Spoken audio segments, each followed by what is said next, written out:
Part 1.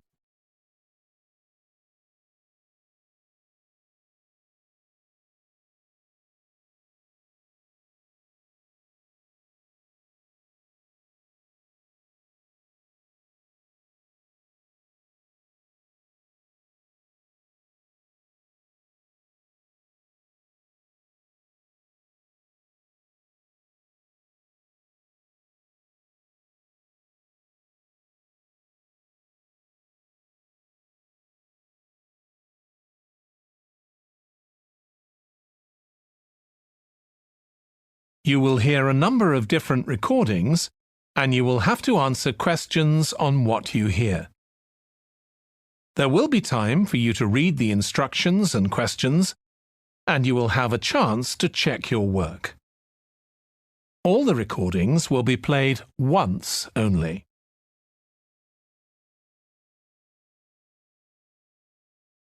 At the end of the test, you will be given 10 minutes to transfer your answers to an answer sheet.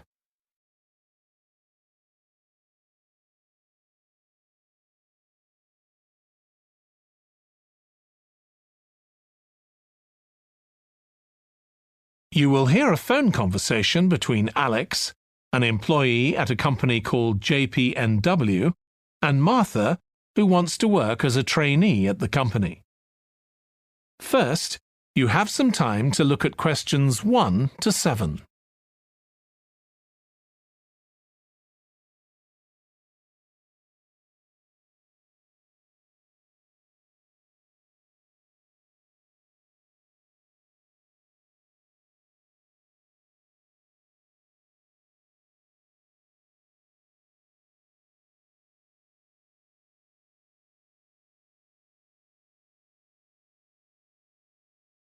Now we shall begin. You should answer the questions as you listen, because you will not hear the recording a second time. Listen carefully and answer questions 1 to 7. Hi, Alex. It's Martha Kleins here. James White gave me your number. I hope you don't mind me calling you. Of course not. How are you, Martha? Good, thanks. I'm ringing because I need a bit of advice. Oh, yeah, what about? The training you did at JPNW a few years ago, I'm applying for the same thing. Oh, right, yes, I did mine in 2014. Best thing I ever did, I'm still working there. Really? What are you doing? Well, now I work in the customer services department, but I did my initial training in finance. I stayed there for the first 2 years and then moved to where I am now. That's the same department I'm applying for. Did you enjoy it? I was pretty nervous to begin with. I didn't do well in my exams at school, and I was really worried because I failed maths. But it didn't actually matter because I did lots of courses on the job. Did you get a diploma at the end of your trainee period? I'm hoping to do the one in business skills. Yes, that sounds good. I took the one on IT skills, but I wish I'd done that one instead. OK, that's good to know. What about the other trainees? How did you get on with them? There were about 20 of us who started at the same time, and we were all around the same age. I was 18, and there was only one person younger than me who was 17. The rest were between 18 and 20. I made some good friends. I've heard lots of good things about the training at JPNW. It seems like there are a lot of opportunities there. Yeah, definitely. Because of its size, you can work in loads of different areas within the organisation. What about pay? I know you get a lower minimum wage than regular employees. That's right, which isn't great, but you get the same number of days holiday as everyone else, and the pay goes up massively if they offer you a job at the end of the training period. Yeah, but I'm not doing it for the money. It's the experience I think will be really useful. Everyone says by the end of the year you gain so much confidence. You're right, that's the most useful part about it. There's a lot of variety too. You're given lots of different things to do. I enjoyed it all. I didn't even mind the studying. Do you have to spend any time in college? Yes, 1 day each month. So you get lots of support from both your tutor and your manager. That's good. And the company is easy to get to, isn't it? Yes, it's very close to the train station, so the location's a real advantage. Before you hear the rest of the phone conversation, you have some time to look at questions 8 to 10.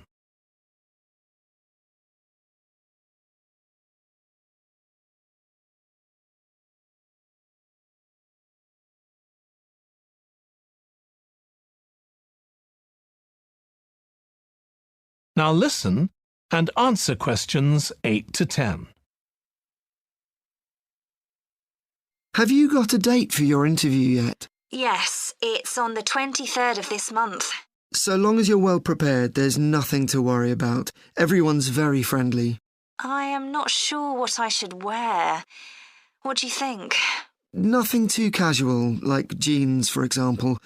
If you've got a nice jacket, wear that with a skirt or trousers. OK, thanks. Any other tips? Well, I know it's really obvious, but arrive in plenty of time. They hate people who are late. So make sure you know exactly where you have to get to. And one other useful piece of advice my manager told me before I had the interview for this job is to smile, even if you feel terrified. It makes people respond better to you. I'll have to practice doing that in the mirror. Yeah, well, good luck. Let me know if you need any more information. Thanks very much. That is the end of part 1. You now have half a minute to check your answers.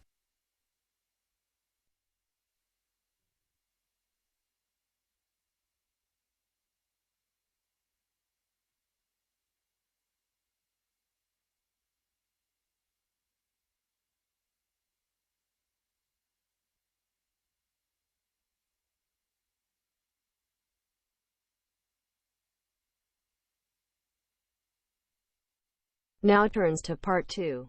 Part 2.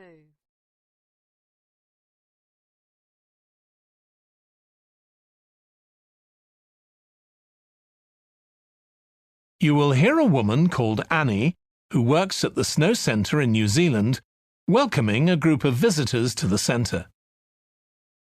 First, you have some time to look at questions 11 to 16.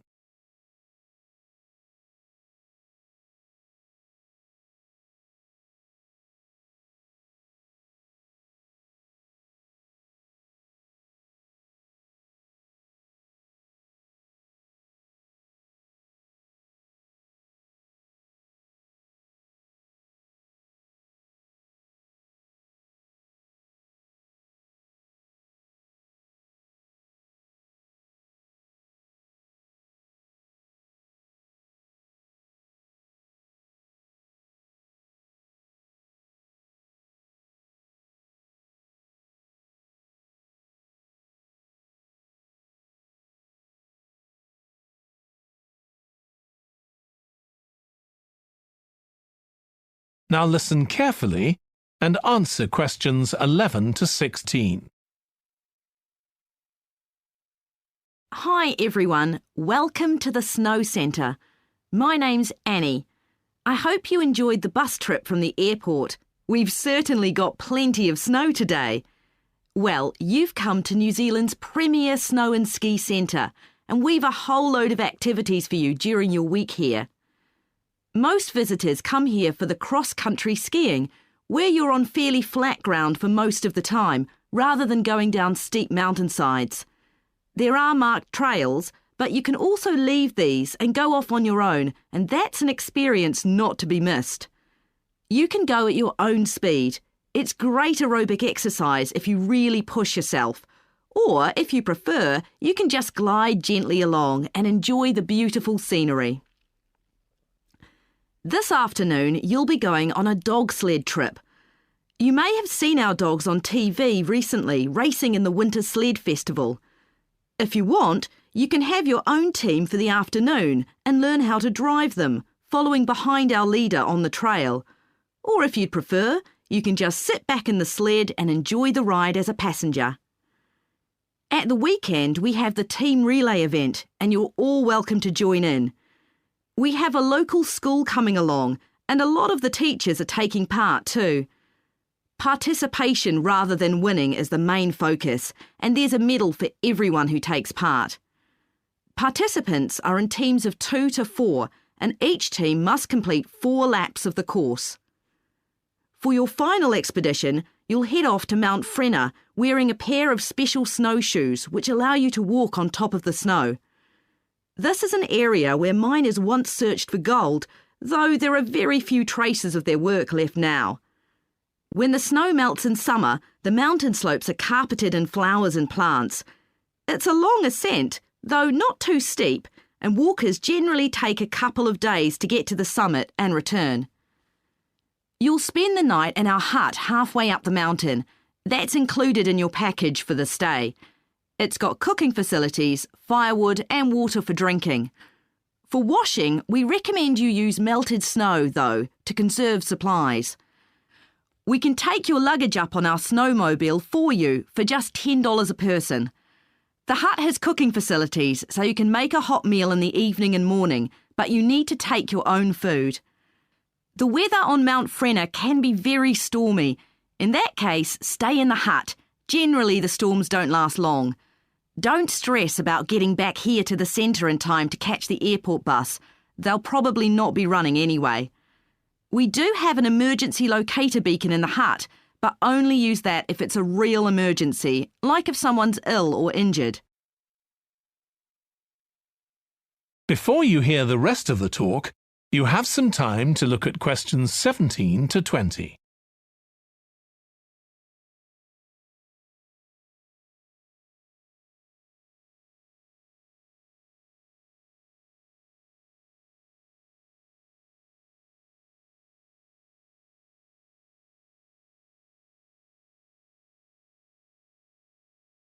Now listen and answer questions 17 to 20. Now, let me tell you something about the different ski trails you can follow during your stay here. Highland Trail's directly accessible from where we are now. This trail's been designed to give first-timers an experience they'll enjoy regardless of their age or skill, but it's also ideal for experts to practice their technique. Then there's Pine Trail. If you're nervous about skiing, leave this one to the experts. You follow a steep valley looking right down on the river below. Scary! But if you've fully mastered the techniques needed for hills, it's great fun. Stony Trail's a good choice once you've got a general idea of the basics. There are 1 or 2 tricky sections, but nothing too challenging. There's a shelter halfway where you can sit and take a break and enjoy the afternoon sunshine. And finally, Losers Trail. This starts off following a gentle river valley, but the last part is quite exposed, so the snow conditions can be challenging. If it's snowing or windy, check with us before you set out to make sure the trail's open that day. Right, so now if you'd like to follow me, we'll get started. That is the end of part 2. You now have half a minute to check your answers.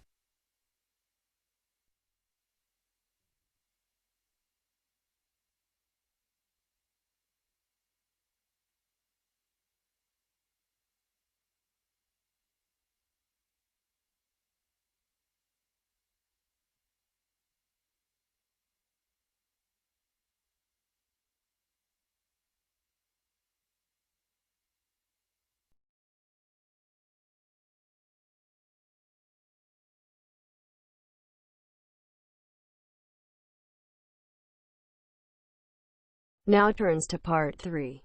Part 3. You will hear 2 students called Jack and Alice discussing food labels that give information on the nutritional value of foods. First, you have some time to look at questions 21 to 26.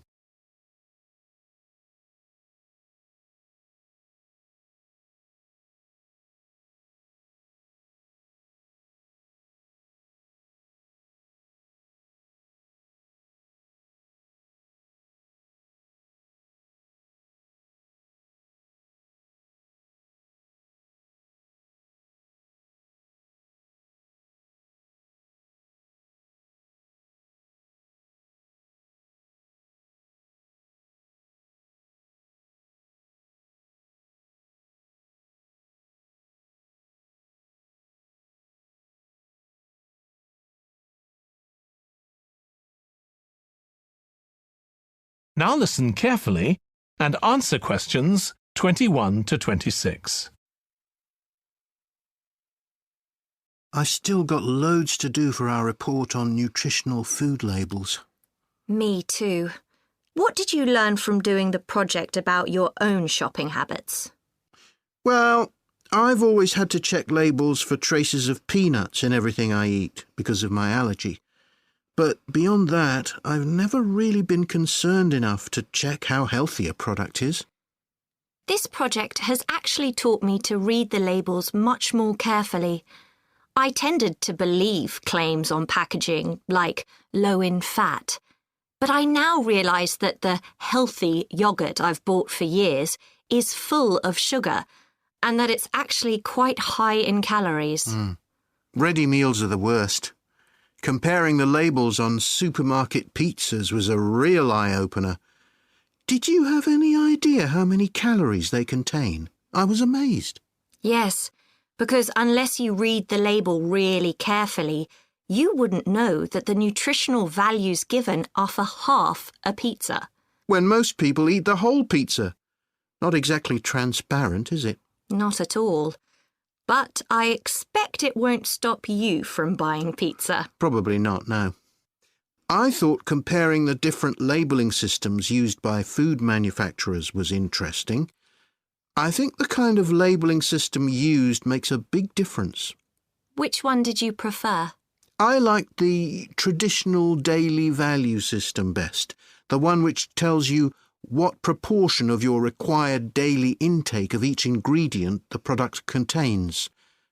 I'm not sure it's the easiest for people to use, but at least you get the full story. I like to know all the ingredients in a product, not just how much fat, salt and sugar they contain. But it's good supermarkets have been making an effort to provide reliable information for customers. Yes. There just needs to be more consistency between labelling systems used by different supermarkets in terms of portion sizes, etc. The labels on the different brands of chicken flavour crisps were quite revealing too, weren't they? Yeah. I don't understand how they can get away with calling them chicken flavour when they only contain artificial additives. I know. I'd at least have expected them to contain a small percentage of real chicken. Absolutely. I think having nutritional food labelling has been a good idea, don't you? I think it will change people's behaviour and stop mothers, in particular, buying the wrong things. But didn't that study kind of prove the opposite? People didn't necessarily stop buying unhealthy products. They only said that might be the case. Those findings weren't that conclusive, and it was quite a small-scale study. I think more research has to be done. Yes, I think you're probably right. Before you hear the rest of the discussion, you have some time to look at questions 27 to 30.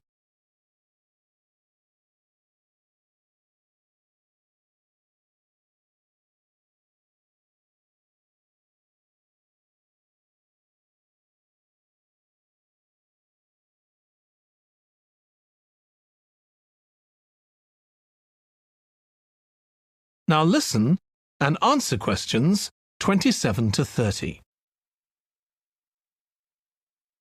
What do you think of the traffic light system?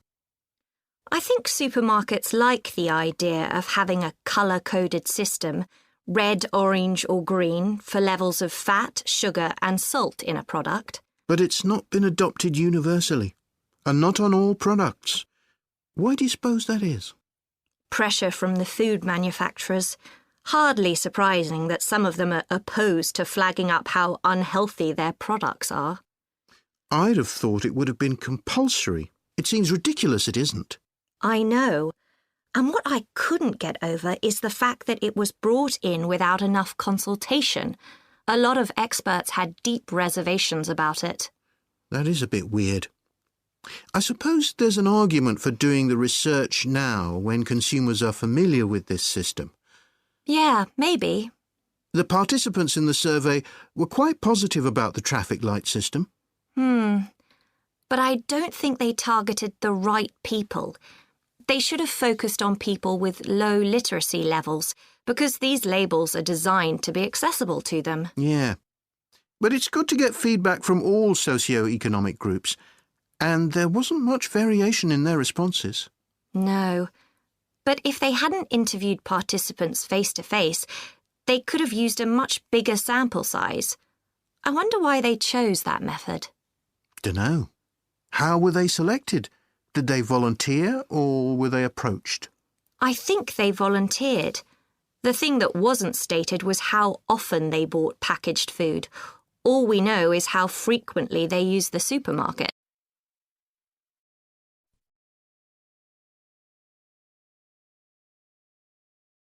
That is the end of part 3. You now have half a minute to check your answers.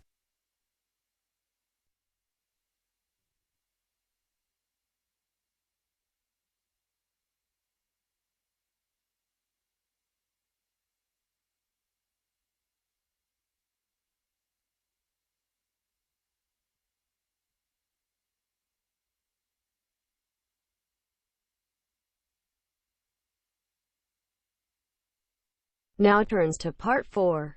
Part 4.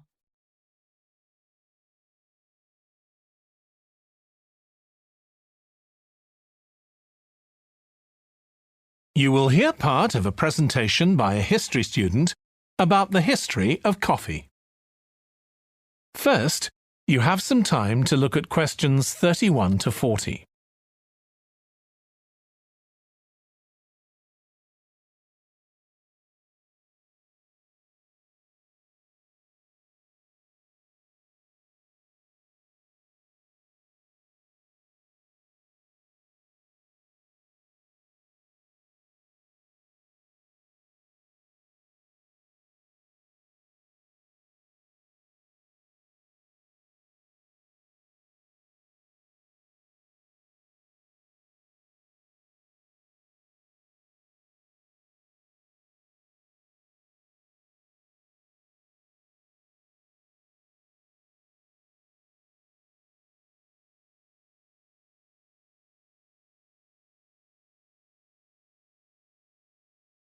Now listen carefully and answer questions 31 to 40.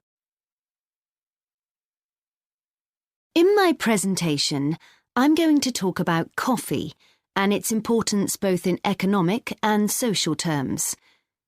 We think it was first drunk in the Arab world, but there's hardly any documentary evidence of it before the 1500s, although of course that doesn't mean that people didn't know about it before then.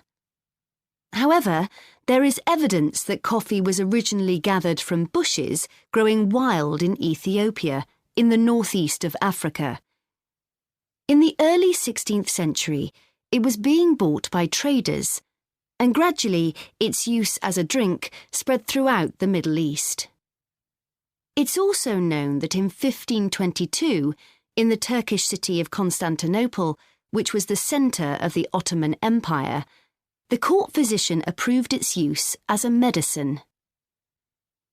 By the mid-1500s, coffee bushes were being cultivated in the Yemen, and for the next 100 years, this region produced most of the coffee drunk in Africa and the Arab world.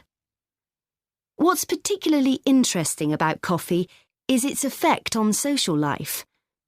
It was rarely drunk at home, but instead, people went to coffee houses to drink it.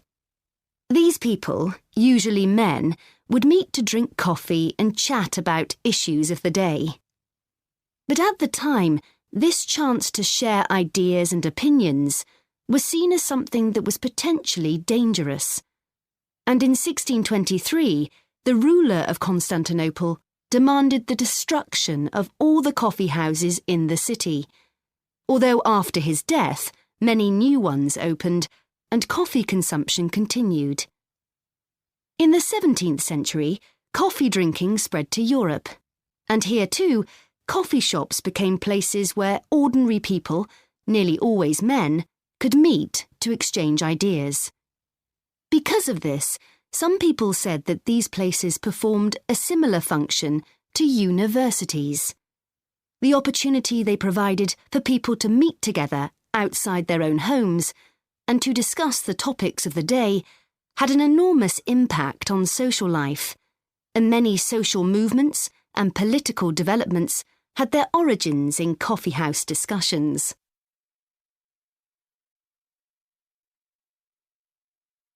In the late 1600s, the Yemeni monopoly on coffee production broke down, and coffee production started to spread around the world, helped by European colonisation. Europeans set up coffee plantations in Indonesia and the Caribbean, and production of coffee in the colonies skyrocketed.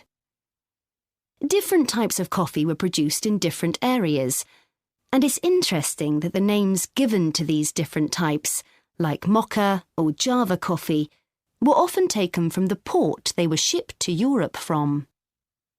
But if you look at the labour system in the different colonies, there were some significant differences. In Brazil and the various Caribbean colonies, coffee was grown in huge plantations, and the workers there were almost all slaves. But this wasn't the same in all colonies.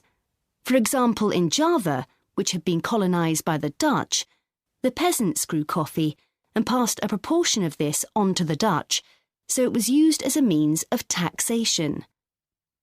But whatever system was used, under the European powers of the 18th century, coffee production was very closely linked to colonisation. Coffee was grown in ever-increasing quantities to satisfy the growing demand from Europe, and it became nearly as important as sugar production, which was grown under very similar conditions. However, coffee prices were not yet low enough for people to drink it regularly at home, so most coffee consumption still took place in public coffee houses, and it still remained something of a luxury item.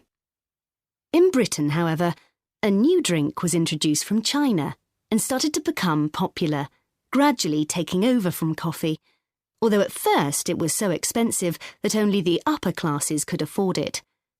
This was tea, and by the late 1700s it was being widely drunk. However, when the USA gained independence from Britain in 1776, they identified this drink with Britain, and coffee remained the preferred drink in the USA, as it still is today. So, by the early 19th century, coffee was already being widely produced and consumed. But during this century, production boomed, and coffee prices started to fall. This was partly because new types of transportation had been developed, which were cheaper and more efficient. So now, working people could afford to buy coffee. It wasn't just a drink for the middle classes. And this was at a time when large parts of Europe were starting to work in industries. And sometimes this meant their work didn't stop when it got dark. They might have to continue throughout the night. So the use of coffee as a stimulant became important. It wasn't just a drink people drank in the morning for breakfast. There were also changes in cultivation. That is the end of part 4. You now have half a minute to check your answers.